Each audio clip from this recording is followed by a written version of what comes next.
நமது மிஷனரி இயக்கமானது 195 முழுநேர பணியாளர்களை கொண்டு ஒடிசா மாநிலத்தில் செயல்படுகிறது. நமது மிஷனரி இயக்கமானது இந்த ஆண்டில் ஒடிசா மாநிலத்தில் 6000 புதிய கிராமங்களுக்கு இயேசுவின் சுவிசேஷத்தை அறிவிக்கவும், ஆலயங்கள் இல்லாத இடங்களில் இந்த ஆண்டு 15 புதிய ஆலயங்களை கட்டவும், 30 புதிய முழுநேர மிஷனரிகளை அனுப்பவும் வேண்டும் என்ற தரிசனத்தோடு செயல்படுகிறது. சுவிசேஷ பாரத்தோடு இயங்கும் இந்த ஊழியத்தின் தேவைகள் சந்திக்கப்படவும், கொடுக்கும் பங்காளர்கள் எழும்பவும் ஜெபியுங்கள். பிரியமானவர்களே, இந்த நாளிலும் நாம் தியானத்துக்காக எடுத்துக்கொண்ட வேத பகுதி யோவான் எழுதின சுவிசேஷ புத்தகம் 10வது அதிகாரம் 10வது வசனம். திருடன் திருடவும் கொல்லவும் அழிக்கவும் வருகிறானே அன்றி வேறொன்றுக்கும் வரான். நானோ அவைகளுக்கு ஜீவன் உண்டாயிருக்கவும் அது பரிபூரணப்படவும் வந்தேன். பிரியமானவர்களே, ஆண்டவர் இயேசு இந்த இடத்திலே தன்னை ஒரு மேய்ப்பனாக அடையாளம் காட்டுகிறார். நான் நல்ல மேய்ப்பன் தன் ஆடுகளுக்காக ஜீவனை கொடுக்கிறான். ஆனால் இன்னொருவன் இருக்கிறான், அவன் வஞ்சிக்கிறவன், அவன் திருடன். அவன் திருடவும் கொல்லவும் அழிக்கவுமே அன்றி வேற ஒன்றுக்கும் வரான். நானோ ஜீவன் உண்டாகவும் அந்த ஜீவன் பரிபூரணப்படும்படியாகவும் வந்தேன். அப்படி ஆண்டவர் தன்னை குறித்து, தன்னுடைய ஊழியத்தை குறித்து, தான் இந்த உலகத்தில் வந்த நோக்கத்தை குறித்து அவர் அடையாளம் காட்டுவதை நம்ம பார்க்க முடியும். யார் இந்த திருடன்? தேவ ஜனங்களுக்கு எதிராக செயல்படக்கூடிய சாத்தான். அவன் என்ன செய்கிறான்? திருடவும், ஒரு குடும்பத்துக்குள்ளே, ஒரு மனிதனுடைய வாழ்க்கையில் அவன் ஆரோக்கியத்தை திருடக்கூடியவனாயிருக்கிறான். சமாதானத்தை ஒரு குடும்பத்துக்குள்ளே திருடக்கூடியவனாயிருக்கிறான். பொருளாதாரத்தை திருடக்கூடியவனாயிருக்கிறான். அடுத்தபடியா பாருங்க, கொல்லவும் அழிக்கவும். சில வீடுகளில் உயிர் சேதங்களை உண்டாக்குகிறான். குடும்பங்களுக்குள்ள உயிர் சேதத்தை உண்டாக்குகிறான். பொருள் நஷ்டங்களை உண்டு பண்ணுகிறான். அவனை குறித்து தான் ஆண்டவர் சொல்லுகிறார், அவன் திருடன். அவன் திருடவும் கொல்லவும் அழிக்கவுமே அன்றி வேற ஒன்றுக்கும் வரான். பிரியமானவர்களே, இந்த நாட்களில் பில்லி சூனியம் என்பது ஒரு சவாலான ஒரு காரியமாயிருக்கிறது. இன்னைக்கு உலக ஜனங்கள் மத்தியிலே பார்க்கும்போது பில்லி சூனியம் மிகப்பெரிய ஒரு வேதனைக்குரிய காரியம். சில ஆண்டுகளுக்கு முன்பாக ஆண்டவர் எனக்கு ஒரு தரிசனத்தை காண்பித்தார். அந்த தரிசனத்திலே அநேக மந்திரவாதிகள் மந்திரம் செய்கிறார்கள். அந்த மந்திரத்தின் நிமித்தமாக பிசாசுகள் புறப்பட்டு பல குடும்பங்களுக்குள்ளே, தேசத்தின் பல பகுதிகளுக்குள்ளே கடந்து போய் நஷ்டங்களை, உயிர் சேதங்களை உண்டு பண்ணுவதை அந்த தரிசனத்தின் மூலமாக ஆண்டவர் எனக்கு அதை காண்பித்தார். அந்த தரிசனம் ஒரு விரிவான தரிசனம்.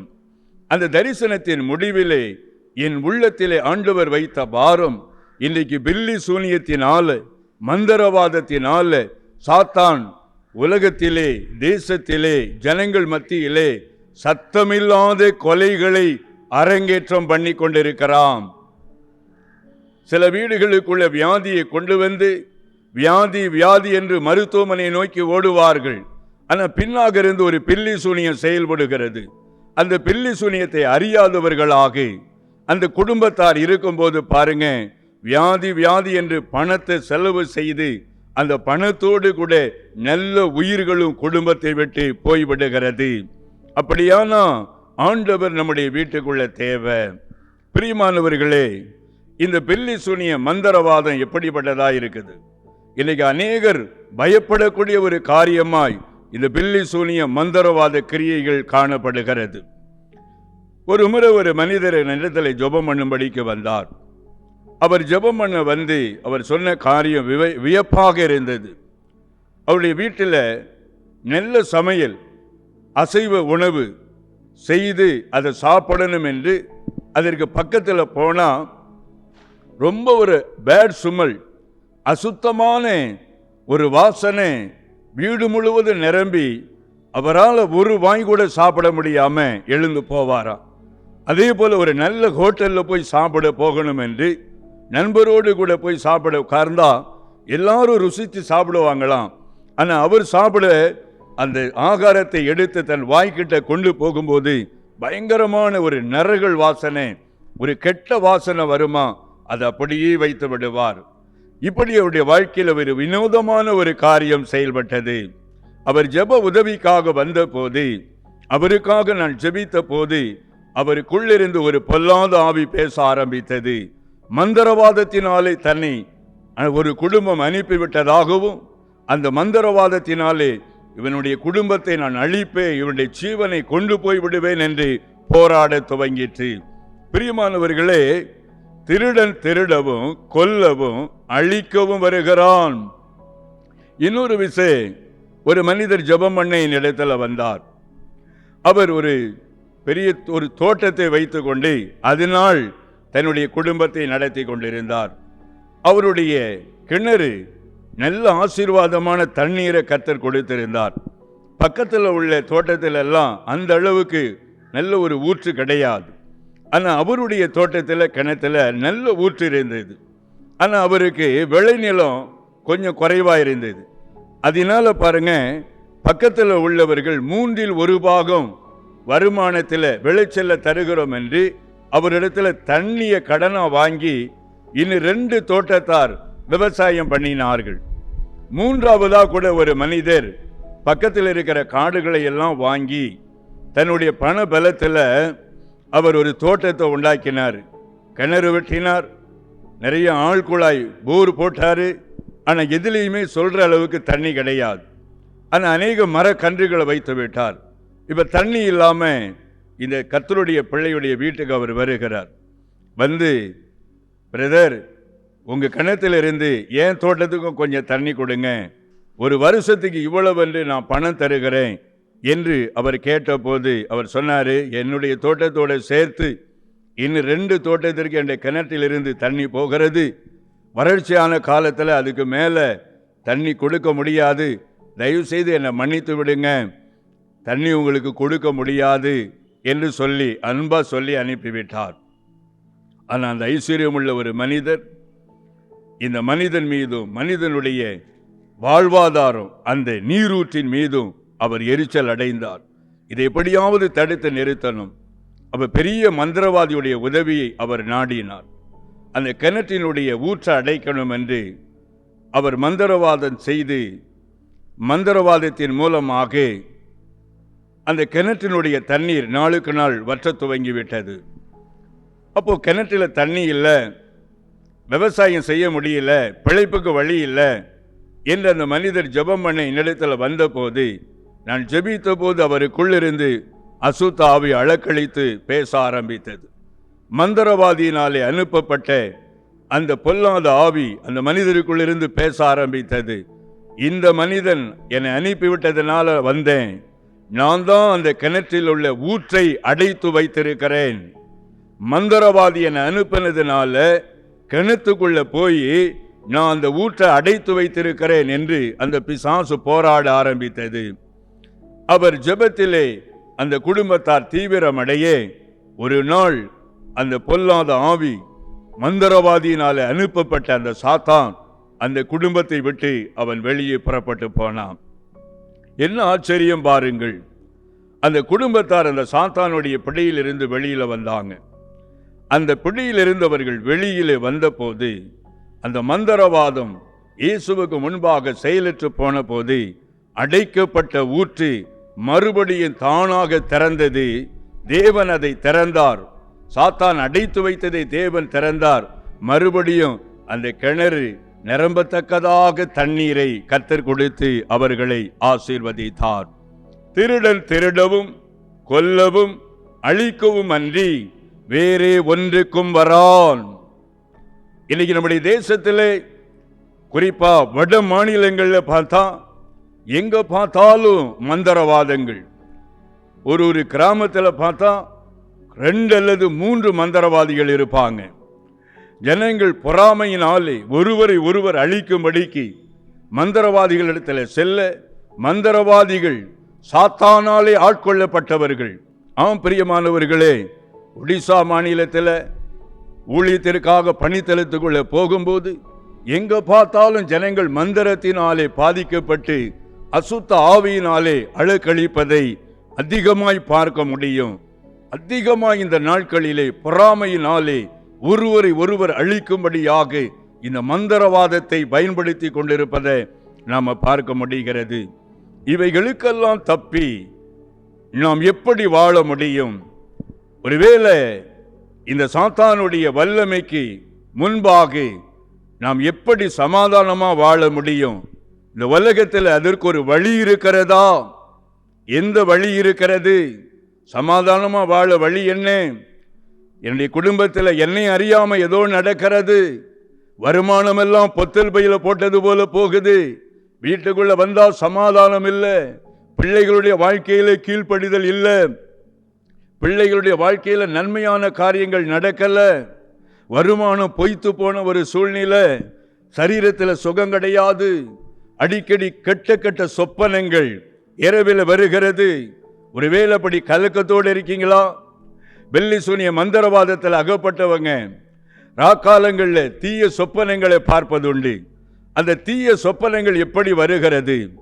சாத்தானே தீய சொப்பனத்தை கொடுத்து சில நேரங்களில் ராக்காலத்தில் ஜனங்களை பயமுறுத்துவதும் உண்டு. சில நேரங்களில் தேவனாகிய கர்த்தர் குடும்பத்திற்குள்ளே இருக்கக்கூடிய பிரச்சனையை நமக்கு வெளிப்படுத்தும்படியாக சொப்பனங்களிலே தரிசனங்களிலே காண்பிப்பதுண்டு. அப்படித்தான் சொப்பனங்கள் வருகிறது. பிரியமானவர்களே, இவைகளுக்கு நாம் எப்படி தப்பி செல்வது? எப்படி நாம் இதிலிருந்து விடுதலை பெறுவது? எப்படி குடும்பத்தை பாதுகாப்புக்குள்ளே வைத்துக் கொள்ளுவது? குமாரன் உங்களை விடுதலையாக்கினால் மெய்யாகவே நீங்கள் விடுதலை ஆவீர்கள். யோவான் எழுதின சுவிசேஷ புத்தகம் 8வது அதிகாரம் 36வது வசனம் சொல்லுகிறது, இயேசு உங்களை விடுதலையாக்கினால் மெய்யாகவே நீங்கள் விடுதலை ஆவீர்கள்.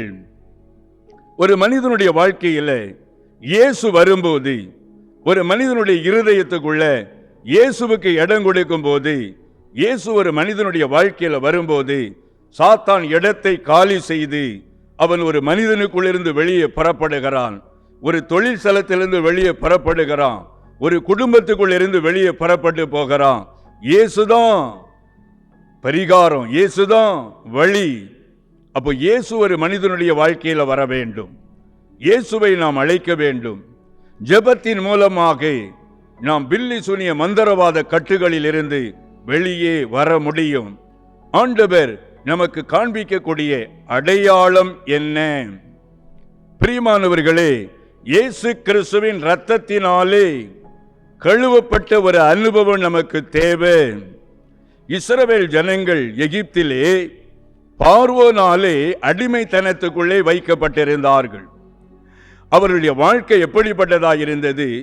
அவர்கள் ஜீவன் அவர்களுக்கு கசப்பாய் மாறிவிட்டது. ஏன் இந்த உலகத்தில் உயிரோடு இருக்க வேண்டும்? ஏன் இந்த உலகத்தில் வாழணும்? ஒவ்வொரு நாள் இப்படிப்பட்ட வேதனையோடு வாழணுமா என்ற ஒரு வேதனையான அனுபவம் தான் இஸ்ரவேல் ஜனங்களுக்கு எகிப்திலே காணப்பட்டது. அந்த இடத்திலே அவர்கள் தேவனை நோக்கி கூக்குரலிட்டார்கள், தேவனை நோக்கி கண்ணீர் விட்டு அழுதார்கள். முதலாவது அந்த அப்படிப்பட்ட சூழ்நிலையில் இருந்து குடும்பம் குடும்பமாக தேவனை நோக்கி அவர்கள் அபயமிட்டார்கள். தேவனாகிய கர்த்தர் மோசேயை பார்த்தார். மோசேயின் இடத்தில் தேவன் பேசும்போது, என் ஜனத்தினுடைய கூக்குரலை நான் கேட்டேன், அவர்கள் கண்ணீரை நான் கண்டேன். அப்படி ஆண்டவர் சொல்லுவதை நம்ம பார்க்கிறோம். நீ வா, நான் உன்னை அனுப்பட்டும், என் ஜனத்தை எகிப்தில் இருந்து பார்வோனின் கையில் இருந்து நான் விடுவிக்க வேண்டும். அப்படி ஆண்டவர் சொன்னார். பிரியமானவர்களே, மோசே போய் தேவனை குறித்து ஜனங்கள் மத்தியிலே சொன்னான். தேவனுடைய வல்லமையை அங்கே வெளிப்படுத்தி காண்பித்தான். ஜனங்கள் மோசேயை பின்பற்றினார்கள். மோசே மூலமாக தேவன் பார்வோனின் கையில் இருந்து விடுதலை பெற வழிமுறைகளை சொன்னதை நம்ம பார்க்கிறோம். வீடுகள் தோறும் லக்கத்துக்கு சரியாக நீங்கள் ஒரு ஆட்டுக்குட்டியை தெரிந்து கொள்ளுங்க. அந்த ஆட்டுக்குட்டி பழுதற்றதா இருக்கணும். அந்த ஆட்டுக்குட்டியை என்ன விதமாக நீங்க புசிக்க வேண்டும் என்று எகிப்திலே இஸ்ரவேல் ஜனங்களுக்கு தேவன் சொன்ன ஆலோசனையை பார்க்க முடியும். இஸ்ரவேல் ஜனங்கள் மோசே மூலமாக தேவன் சொன்ன அந்த காரியங்களுக்கெல்லாம் கீழ்ப்பட்டார்கள். முதலாவது எகிப்திலே இஸ்ரவேல் ஜனங்கள் பஸ்காவை ஆசரித்தார்கள்.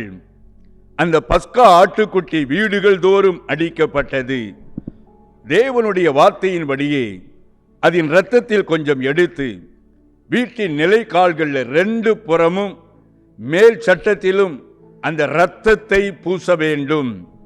அந்த இரத்தம் பூசப்பட்ட வீடுகளை சங்கார தூதன் அங்கே அழிவை கொண்டு வருவதில்லை.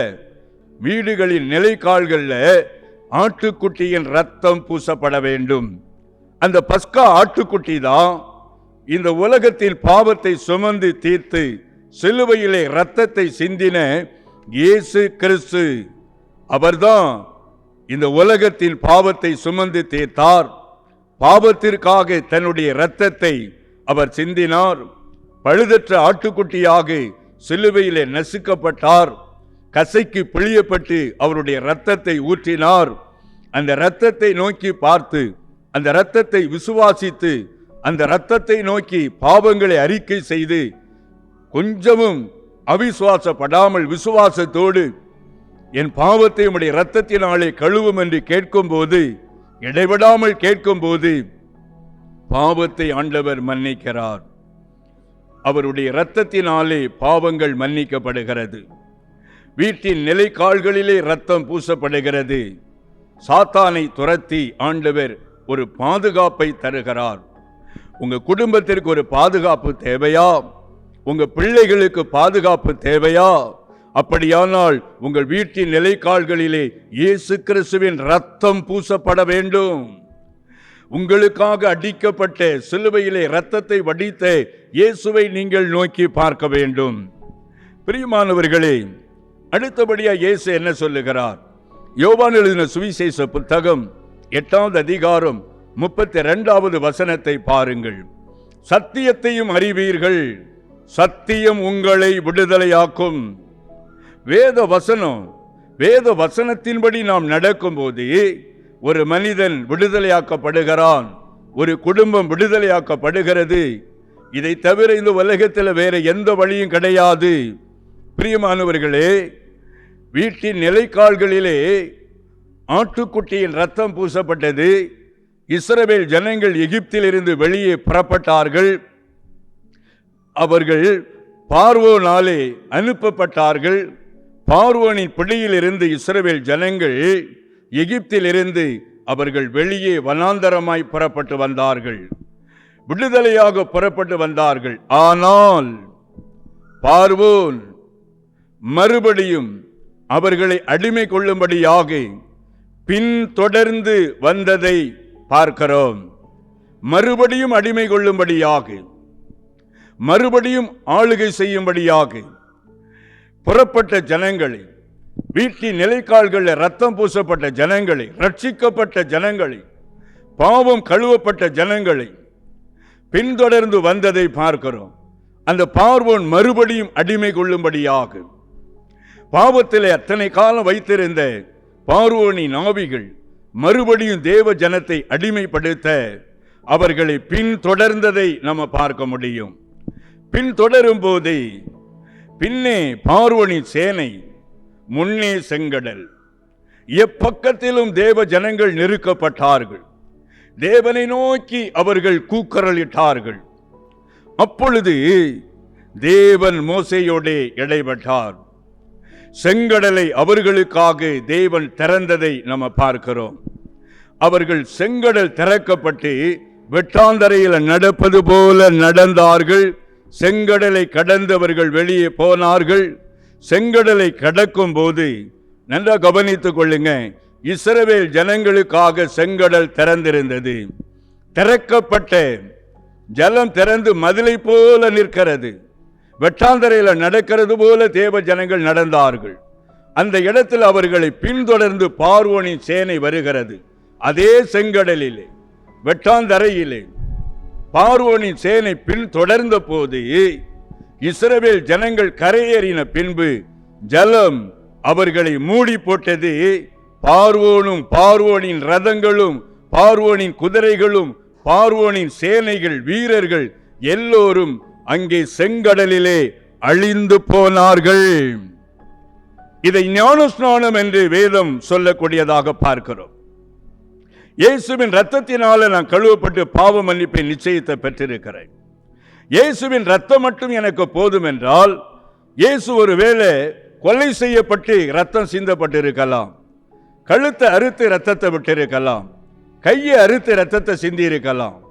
பின்ன ஏன் இயேசு சிலுவையிலே கைகள் ஆணிகளால் அடிக்கப்பட, கால்கள் ஒன்றோடு ஒன்று சேர்க்கப்பட்டு ஆணிகளால் அடிக்கப்பட்டு இயேசு சிலுவை மரத்திலே ஏன் மரிக்க வேண்டும்?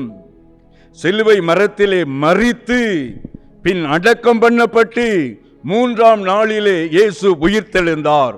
அதுதான் ஞானஸ்நானம், மூழ்கி ஞானஸ்நானம். இன்றைக்கு அந்த மிகப்பெரிய சத்தியம் அளிக்கப்பட்டிருக்கிறது. இன்றைக்கு திருச்சபை அதை ஏற்றுக்கொள்ளவில்லை. மிகப்பெரிய சத்தியம் அங்கே அளிக்கப்பட்டிருக்கிறது. ஜனங்கள் மனம் திரும்பி பாவ மன்னிப்புக்கென்று ஞானஸ்நானம் பெற்றார்கள். அப்பொழுது பரிசுத்த ஆவியின் வரத்தை பெற்றார்கள், பரிசுத்த ஆவியின் ஆளுகையை பெற்றார்கள். பாவம் மன்னிக்கப்பட்ட அனுபவம் ரட்சிப்பு. அதோடு ஒரு மனிதனுடைய வாழ்க்கையிலே பாதுகாப்பு முழுமையாய் வந்துவிடாது.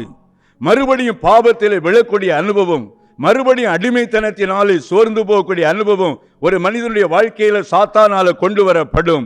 அவனை முற்றுமுடிய மேற்கொள்வதற்கு ஆண்டவர் இயேசு தன்னை முழுவதுமாக பலியாக ஒப்புக் கொடுத்தார். அவரோடு கூட அடக்கம் பண்ணுவதற்கு அடையாளமான மூழ்கி ஞானஸ்நானம் ஒரு மனிதன் பெற்றுக்கொள்ளும் போதுதான் முழுவதுமாக சாத்தானுடைய கட்டுகளில் இருந்து, சாத்தானுடைய ஆளுகையில் இருந்து ஒரு மனிதன் விடுதலையாக்கப்படுகிறான், ஒரு குடும்பம் விடுதலையாக்கப்படுகிறது, தேவனுடைய பாதுகாப்பை பெறக்கூடியதாயிருக்கிறது. சத்தியத்தையும் அறிவீர்கள், சத்தியம் உங்களை விடுதலையாக்கும். பிரியமானவர்களே, ஒரு முறை ஜெப உதவிக்காக ஒரு சகோதரியை என்னிடத்தில் கொண்டு வந்தார்கள். அவர்களுக்காக நான் ஜெபித்த போது அவர்களுக்குள் இருந்து ஒரு பொல்லாத மந்திரவாதத்தின் ஆவி பேச துவங்கிற்று. 22 வருஷமா நான் இவளுடைய குடும்பத்தில் இருக்கிறேன், இவளை விட்டு நான் போக மாட்டேன், இவளை கொல்லுவதே என்னுடைய நோக்கம். அப்படி அந்த மகளுக்குள் இருந்து அது பேச ஆரம்பித்தது. போராடி ஜெபித்த போது சாத்தான் அந்த மகளை விட்டு விலகி போனான். அவர்கள் மகிழ்ச்சியோடு கடந்து போனார்கள். 3 மாதம் இருக்கும், மறுபடியும் வந்தார்கள். நான் ஆலயத்துக்கெல்லாம் நான் போகிறேன், ஆலயத்துக்கு போகிறேன், ஜெபம் பண்ணுகிறேன், மறுபடியும் எனக்கு ஏன் இந்த வேதனை என்று கேட்டார்கள். அப்பொழுது ஜெபம் பண்ணும் போது அந்த பொல்லாத ஆவி அலக்கழித்தது, அது வெளியே போனது. மறுபடியும் ஒரு 5 மாதம் கழித்து என்னை தேடி வந்தார்கள். அதே பிரச்சனையில் வந்திருப்பதாக சொன்னார்கள். நான் ஒரு அறைக்குள்ளே போய் ஆண்டவரிடத்தில் விசாரித்தேன். ஆண்டவரே, என்ன நடக்குது? ஏன் மறுபடியும் சாத்தான் திரும்ப திரும்ப இவர்களை ஆளுகை செய்கிறான்? அப்படி நான் ஜெபித்த போது ஆண்டவர் என்னோடு தெளிவா பேச ஆரம்பித்தார். இவளுடைய ஜென்ம சரீரம் இருக்கும் மட்டும் சாத்தானுக்கு அதன் மேல அதிகாரம் இருக்கிறது. அவளை அடிமை கொள்ளும்படிக்கு மறுபடியும் வருவான். அவள் மூழ்கி ஞானஸ்நானம் பெறும்போது அவள் புது சிருஷ்டியாய் இருக்கிறாள். அதற்கு பின்னே அந்த சரீரத்தை சாத்தான் ஆளுகை செய்ய அதிகாரம் இல்லை. முழுவதுமாக நான் ஆளுகை செய்வேன், ஆவியானவர் ஆளுகை செய்வார் என்று ஒரு சத்தியத்தை விளக்கி காண்பித்தார். அவர்களுக்கு ஞானஸ்நானத்தை குறித்த ஆலோசனை கொடுத்த போது அவர்கள் புறப்பட்டு போய் ஒரு நல்ல போதகரிடத்திலே அவர்கள் ஞானஸ்நானம் பெற்றுக் கொண்டார்களாம். ஞானஸ்நானம் பெற்ற அனுபவத்தை அவர்கள் சொன்னார்கள். தண்ணி தொட்டிக்கு பக்கத்தில் போகும் வரைக்கும் அசுத்தாவி அவர்களை அலக்கழித்து கொண்டே இருந்ததாம். ஆனால் இன்னொரு புறத்தில் அவங்க சொல்லியிருக்கிறாங்க, பாஸ்டர் இல்லை, எனக்கு ஞானஸ்நானம் நீங்கள் கொடுங்க என்று. அப்படி அவர் ஞானஸ்நானம் கொடுத்த போது தண்ணீரில் மூழ்கி அவர்கள் எழுந்த போது பாருங்க, பிசாசின் கட்டுகள் அங்கே உடைந்தது. தண்ணி தொட்டிக்குள்ளேயே பரிசுத்த ஆவியினாலே அவர்கள் நிரப்பப்பட்டார்கள். அந்நிய பாஷையை பேசி தேவனை துதிக்க துவங்கினார்களாம். ஒரு அற்புதமான ஒரு சாட்சி. ஆம் பிரியமானவர்களே, வெறும் ரத்தம் மாத்திரம் தேவை என்றால் இயேசு வேற எந்த வழியிலாகிலும் சிந்தி கொடுத்திருக்க கூடும். சிலுவையிலே அறையப்பட்டு மரித்து அடக்கம் பண்ணப்பட்டு மூன்றாம் நாள் ஏன் உயிர்த்தெழ வேண்டும்? நம்மை உயிர்த்தெழுதலின் சாயலிலே இணைக்கும்படியாக, நம்முடைய ஆவி ஆத்துமா சரீரத்தை கட்டவிழ்த்து அவருடைய ஆளுகைக்குள்ளே கொண்டு வரும்படியாக அவர் மரித்து பின் அடக்கம் பண்ணப்பட்டு உயிர்த்தெழுந்தார். அதற்கு ஒப்பனையான ஞானஸ்நானத்தை நாம் பெற்றுக்கொள்ள வேண்டும். அந்த ஞானஸ்நானம் என்பது ஒரு ஆவிக்குரியவனுடைய வாழ்க்கையிலே மிக முக்கியமான ஒரு காரியம். சிலுவையை பற்றிய உபதேசம் கெட்டு போகிறவர்களுக்குள்ளே பைத்தியமாயிருக்கிறது. ரட்சிக்கப்படுகிற நமக்கோ அது தேவ பலனாயிருக்கிறது என்று பவுல் கொரிந்தியருக்கு எழுதின முதலாம் நிருபம் முதல் அதிகாரம் 18வது வசனம் சொல்லுகிறது. ஆகவே இந்த சிலுவையின் உபதேசத்தை நாம் புறக்கணியாதபடிக்கு நம்முடைய ஆவிக்குரிய வாழ்க்கையை சத்தியத்தின்படி நாம் அமைக்கும் போது கர்த்தர் நம்மையும் நம்முடைய குடும்பத்தையும் பாதுகாக்கக்கூடியவராயிருக்கிறார். நான் உங்களுக்காக ஜெபிக்க போகிறேன். கிருபை நிறைந்த ஆண்டவரே, நன்றியோடு கூட உம்மை துதிக்கிறோம், உம்மை ஸ்தோத்தரிக்கிறோம். அப்பா, இந்த வசனத்தை கேட்டு ஜெபிக்கும்படியாக என்னோடு இணைக்கப்பட்ட இந்த குடும்பங்களை ஒரு விசை நீங்க கண்ணோக்கி பார்க்க வேண்டும். இயேசுவே, உம்மை துதிக்கிறோம். உம்முடைய நாமம் தரிக்கப்பட்ட ஜனங்கள் இன்றைக்கு மந்திரவாதத்தினால் பில்லி சூனியங்களினாலும் பாதிக்கப்பட்டு வருமானத்தை இழந்து, சரீர சுகத்தை இழந்து, சமாதானத்தை இழந்து, இன்றைக்கு குடும்பங்களை இழந்து பலவிதமான வேதனையோடு கண்ணீரோடு ஏன் நான் இந்த உலகத்தில் உயிரோடு வாழ வேண்டும் என்ற வேதனையோடு கண்ணீரோடு, ஏன் ஏன் என்ற கேள்வியோடு, என்ன வழி இருக்கிறது என்று அங்கலாய்ப்போடு உம்முடைய பிள்ளைகள் என்னோடு இணைந்திருப்பதை நீர் பார்த்து கொண்டே இருக்கிறீர். தன்னுடைய பாவத்திற்காக மனசாபப்படுகிற ஒவ்வொருவரையும் உம்முடைய ரத்தம் இப்பொழுது கழுவட்டும். அவர்கள் வீட்டின் நிலைக்கால்களிலே உம்முடைய ரத்தம் பூசப்படட்டும். இயேசுவே, உம்முடைய ரத்தத்தின் வல்லமை வீடுகளுக்குள்ளே இறங்குவதாக. உம்முடைய ரத்தத்தின் வல்லமை வீடுகளுக்குள்ளே இறங்குவதாக. உம்முடைய ரத்தத்தின் வல்லமை இறங்குவதாக. இயேசுவே, வியாதியோடு போராடி கொண்டிருக்கிற, தரித்திரத்தின் மத்தியில் போராடி கொண்டிருக்கிற, உயிர் இழப்புகளோடு போராடி கொண்டிருக்கிற குடும்பங்கள் மீது உம்முடைய இரத்தத்தின் வல்லமை இறங்குவதாக. குடும்பங்களை ஆளுகை செய்யும்படிக்கு போராடுகிற சாத்தானுடைய கிரியைகள், மாந்திரிகத்தின் வல்லமைகள், ஏவுதல் வல்லமைகள் இயேசுவின் நாமத்தில் அழிக்கப்பட்டு போவதாக. திருடன் திருடவும் கொல்லவும் அழிக்கவும் அன்றி வேற ஒன்றுக்கும் வரான், நானோ ஜீவன் உண்டாகவும் ஜீவன் பரிபூரணப்படும்படியாக வந்தேன் என்று சொன்னவரே, இப்பொழுது உம்முடைய ஜீவன் இறங்கட்டும், உம்முடைய வல்லமை இறங்கட்டும். மாந்திரிகத்தின் வல்லமை கட்டவிழ்க்கப்படுவதாக. இயேசுவின் நாமத்திலே வீடுகளுக்குள்ளே வல்லமை ஊற்றப்படட்டும் என்று நான் ஜெபிக்கிறேன். நிலைக்கால்களில் ரத்தம் பூசப்படுவதாக. பாவத்திற்காக மனசாபப்படுகிற ஒவ்வொருடைய பாவத்தை மன்னிப்பீராக. ரட்சிக்கப்பட்டும் சத்தியத்துக்கு கீழ்ப்படியாத ஒவ்வொருவரையும் இந்த நாட்களிலே நீர் சத்தியத்துக்கு கீழ்ப்படுத்தி அவர்களை ஆசீர்வதிக்க சித்தம் கொண்டதற்காக நன்றி. ஞானஸ்நானத்தை புறக்கணித்த ஒவ்வொருவரும் இன்றைக்கு தன்னை அர்ப்பணித்து அப்பா சத்தியத்திற்கு கீழ்ப்படிய மனதாய் உம்முடைய சமூகத்தில் இருப்பதை அறிவீர். இயேசுவே, அவர்கள் மீதும் உம்முடைய தழும்பு இறங்கி வரட்டும். உம்முடைய உயிர்த்தெழுதலின் வல்லமையினாலே குடும்பங்கள் ஆசீர்வதிக்க நான் ஜெபிக்கிறேன். அப்பா தகப்பனே, குடும்பங்கள் ஆசீர்வதிப்பீராக. சரீரத்தில் உம்முடைய தெய்வீக வல்லமை இறங்கட்டும். சாத்தான் கட்டி வைத்திருக்கிற வியாதி என்ற கட்டுகள் இயேசுவின் நாமத்தில் அருந்து விழட்டும். சரீரத்திலே தெய்வீக சுகமளிக்கும் வல்லமை இறங்குவதாக. வியாபாரத்தின் கட்டுகள் அறுக்கப்படுவதாக. வருமானத்தின் கட்டுகள் அறுக்கப்படுவதாக. சமாதானம் இப்பொழுதே வீடுகளை நிரப்பட்டும் என்று நான் ஜெபிக்கிறேன். உம்முடைய வல்லமையுள்ள கரத்திலே நான் குடும்பங்களை ஒப்புக் கொடுக்கிறப்பா. ஆண்டவர் பொறுப்படுங்க. இயேசுவின் நாமத்தில் பிதாவே, ஆமென். 1998 ஆரம்பிக்கப்பட்ட நமது கல்வாரி சுவிசேஷ மிஷனரி இயக்கமானது ஒடிசா மாநிலத்தை தலைமையிடமாக கொண்டு ஒடிசா மாநிலத்தில் 6 மாவட்டங்களில் 176 மிஷனரிகளை கொண்டு 13 இன மக்கள் மத்தியில் ஒவ்வொரு மாதமும் 500 புதிய கிராமங்களை சந்திக்க வேண்டும் என்ற மேலான தரிசனத்தோடு சுவிசேஷ பணியினை செய்து வருகிறது. தேவனுடைய ஆலயங்கள் இல்லாத இடங்களில் தேவனுடைய வார்த்தை அறிவித்து நமது ஊழியத்தின் மூலம் ஆலயங்கள் கட்டப்பட்டு வருகிறது. ஒடிசாவில் வாலிபர் முகாம் சிறுவர் முகாம், விடுதலை முகாம் மூலமாக எண்ணற்ற மக்களுக்கு தேவனுடைய வார்த்தையானது அறிவிக்கப்பட்டு வருகிறது. அறியப்படாத இடங்களில் தேவனுடைய வார்த்தையை அறிவிக்கும் நமது மிஷனரி ஊழியத்தில் இன்னும் அதிகமான மிஷனரி பணியாளர்கள் எழும்பப்படவும், ஒடிசா மொழியில் தேவனுடைய பரிசுத்த வேதாகமத்தை கொடுக்கும் நன்கொடையாளர்கள் எழும்பவும் ஜெபித்துக் கொள்ளுங்கள்.